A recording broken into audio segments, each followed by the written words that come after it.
Hello, everybody. Happy November. Welcome to this month's edition of the RPAG Scoop. I'm Ashley, your resident digital marketing specialist here at RPAG, and I am so excited to be hosting this November RPAG Scoop. We have a lot of content to get through today, so first we're going to go over to the other studio and do the What's New segment for RPAG. Welcome to this November segment of What's New at RPAG. I'm Ashley. This is Melody, your resident digital marketing specialist at RPAG. We are so excited to tell you what's going on with us. But before we go into what's new with RPAG, this is November, the time for thanks and Thanksgiving. So we wanted to talk about kind of what we're thankful for. So I know that I'm really thankful for my family, for the 2 dogs that I have at home, and also for the amazing people that I get to work with every single day. I definitely know that if I weren't working here, I would be so sad because I would miss out on all of the great things that we do here. And I feel like I've always gotten to be so creative, and I'm very thankful for that. Melody, what are you thankful for this year? I'm also really thankful for my family and my friends. I'm very lucky to have such amazing people around me in my life. I'm also really thankful for this job. I'm very lucky to have this opportunity and be creative and get to work with such incredible people and learn as much as I can. Stop it. You're so nice to me. So now that we've gone over what we're thankful for, let's talk about what you should be thankful for as an RPAG member. So we're really excited to announce that we won the Wealthies Award for our Rollover Ready, which was previously our Rollover Analyzer. The Wealthies Awards recognize outstanding achievement and innovation in the wealth management and financial technology sectors. Our dedication to delivering top-tier solutions that enhances the practices of financial professionals and ultimately benefit retirement plan participants has not gone unnoticed. So how can Rollover Ready help you? So first, we have streamlined rollover processes. So Rollover Ready simplifies the complex processes of our IRA rollovers, reducing administrative burdens for financial professionals. And second, compliance with PTE 2020-02. With Rollover Ready, advisors can easily document every aspect of the rollover process, ensuring compliance with the Department of Labor's regulations. And third, minimal effort, maximum effectiveness. So Rollover Ready empowers financial professionals to meet their compliance obligations with ease, allowing them to focus on providing exceptional service to their clients. And we have that for you. If you guys like the webinars that we do, you're able to host your very own with our webinar kits, which are previously known as our non-hosted webinars, and they're just an innovative approach to learning and transforming the ways in which professionals can access educational content.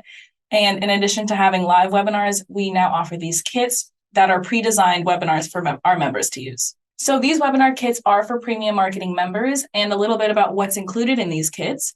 We have the invitation, the description, the presentation. It's customizable for branding, it's FINRA reviewed, and it's eligible for CE credits. And to find these kits in the Resource Center, you'll go to the Content Marketing Plan folder and you'll find webinar kits, and there will be multiple months for you to be able to use. So moving on to another resource that you have access to as a member, you have the retirement times. We just released November's edition.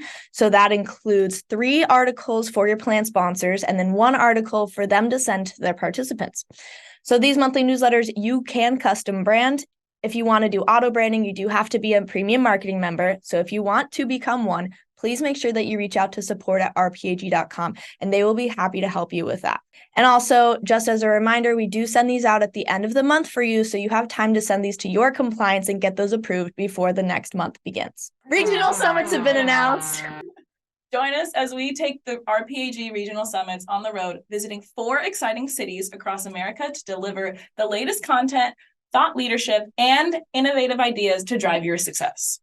Our fresh spring format features peer-to-peer engagement, thought-provoking panel discussions, and open dialogues.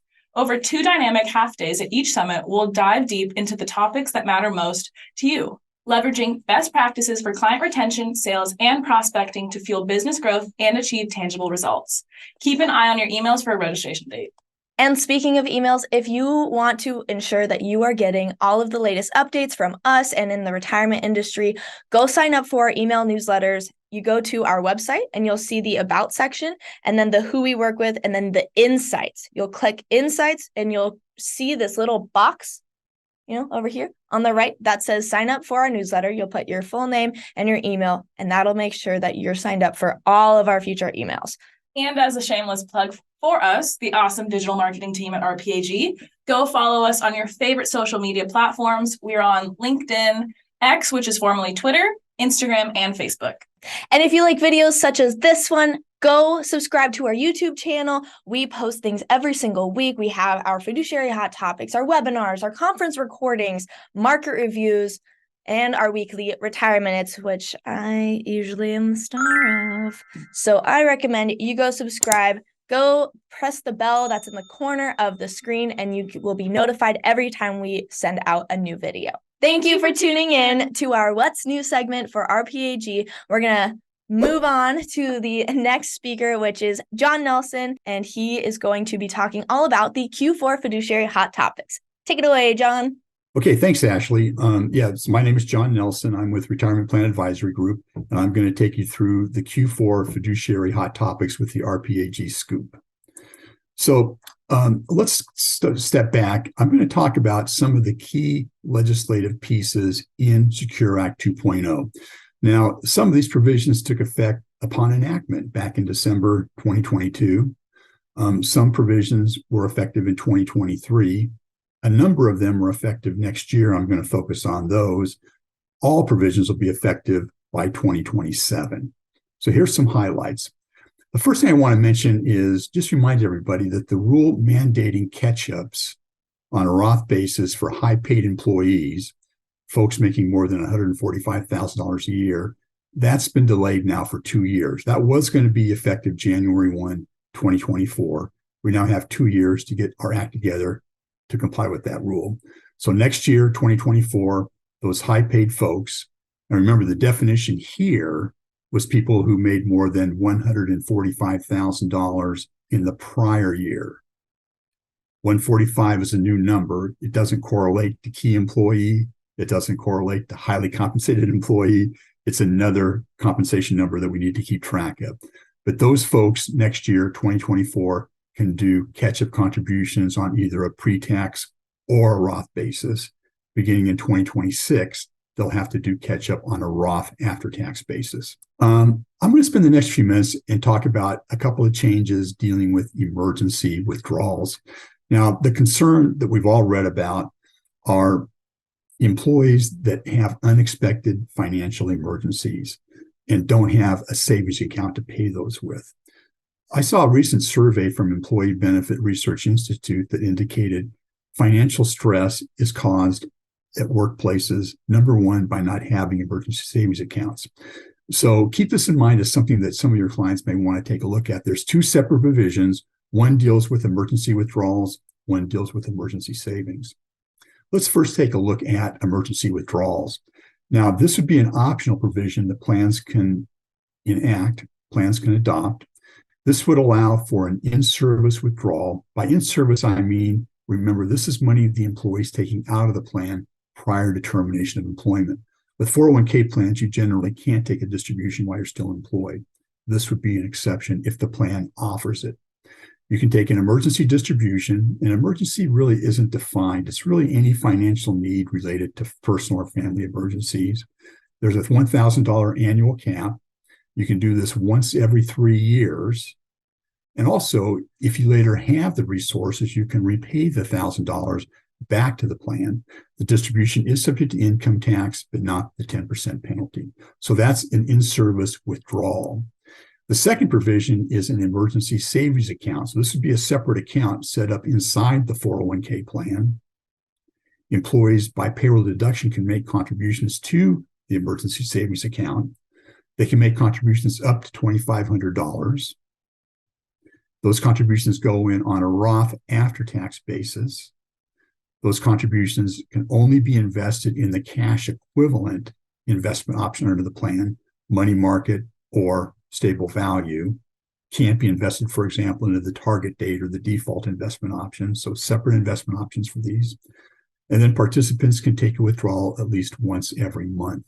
And the first 4 withdrawals can't be subject to a charge to the participant.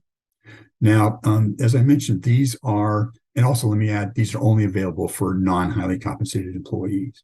And the $2,500 limit for the ESA offsets against the 402G 401k limit of $22,500. So it's not a way to get another $2,500 into the plan over and above the 401k limit. It's not that. It's just you can redirect some of your 401k to the ESA. And if the plan has a company match, the ESA still qualifies for the match.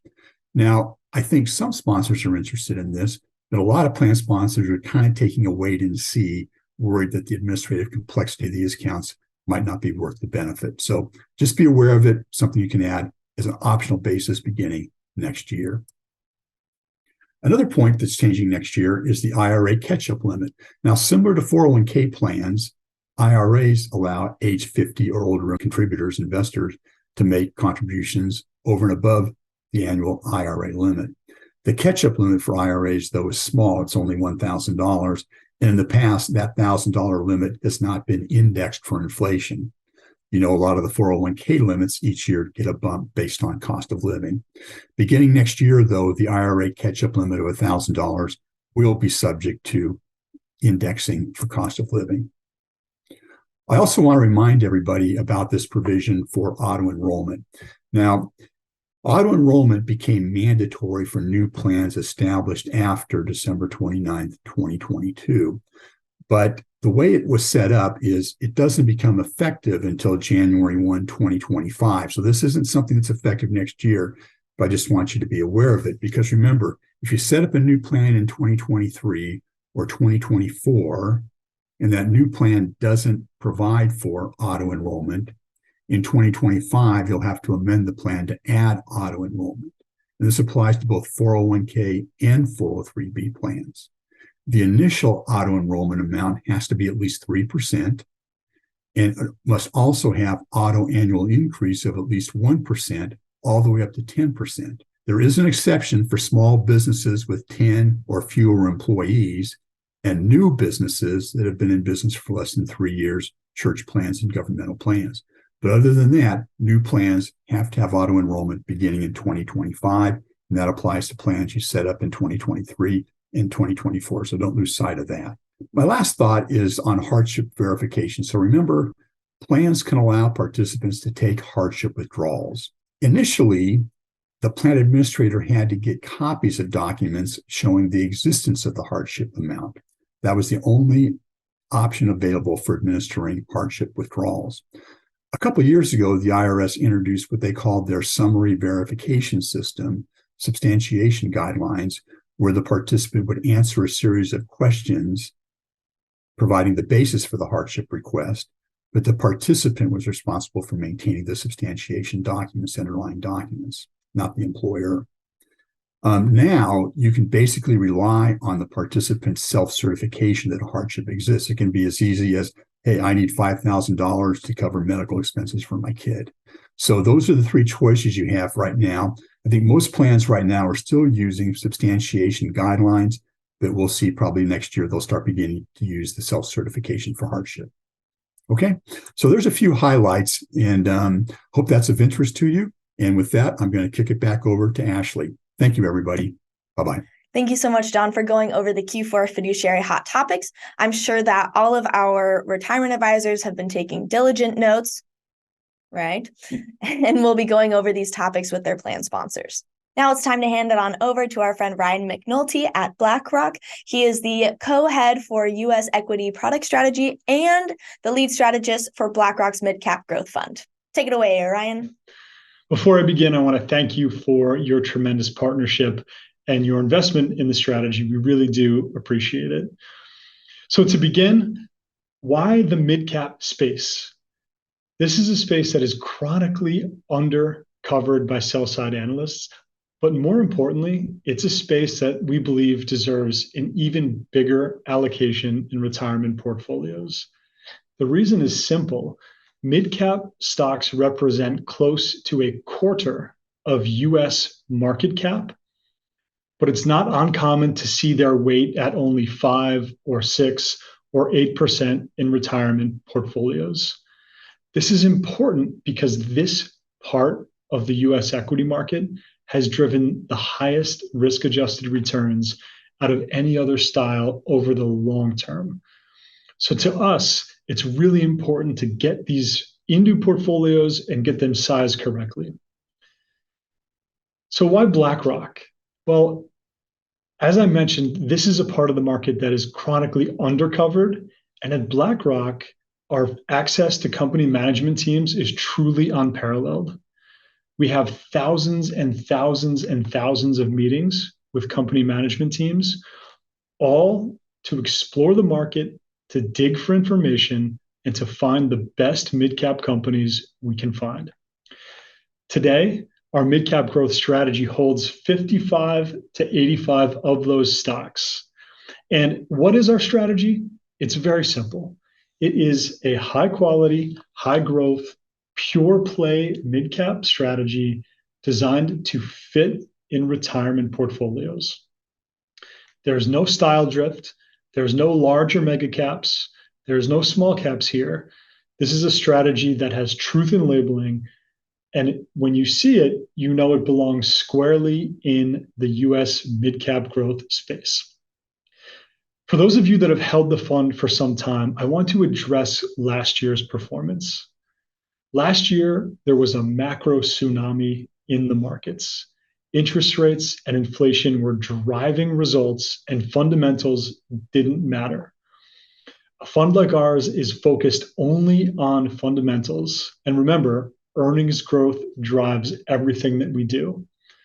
Earnings growth wasn't allowed to drive stock prices last year. It was all about interest rates, and it was all about inflation.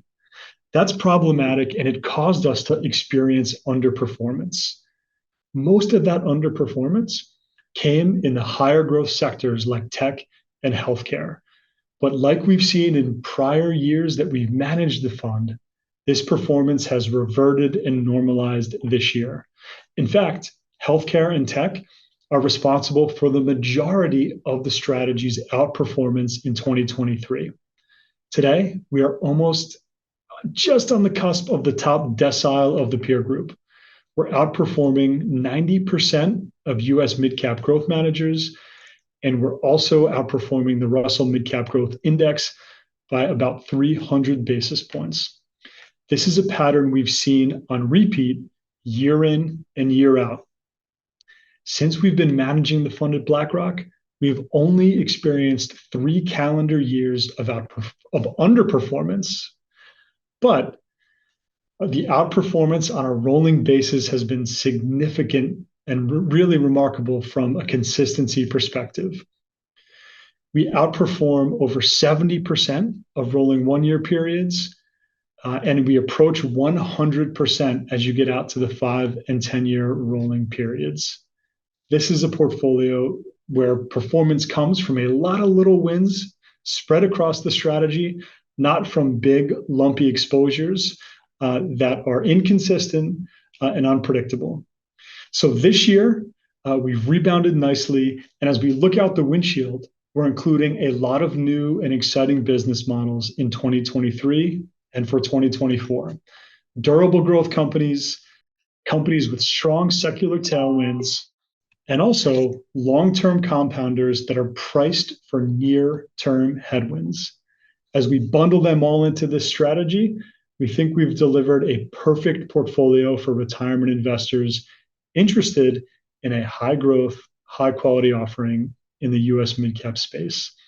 I want to thank you again for watching the video, and I want to thank you all for your partnership on behalf of BlackRock. Well, I know that I'm very thankful for our partnership with BlackRock, and I hope that you all had a great time listening in to what we had going on this month. And if you have any questions, don't hesitate to reach out to our support team. See you all next month.